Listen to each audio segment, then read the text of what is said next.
In this video, we'll look at how to make posters on Canva on the mobile app. Alright, so here we are in the Canva app.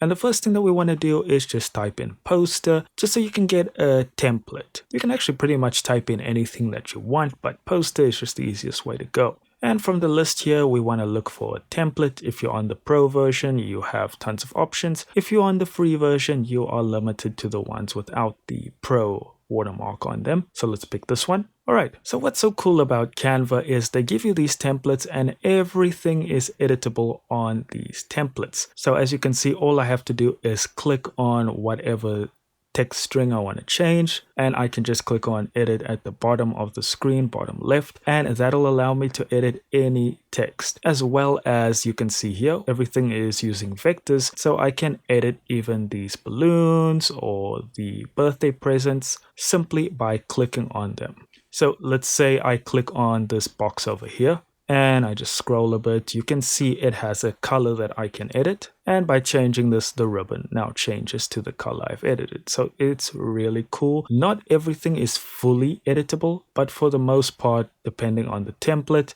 you've got quite a lot of options here, guys. So yeah, this is the quick, easy way to make posters with Canva. Everything is pretty much done for you already, and you just need to make some small edits. You can add filters and effects and everything.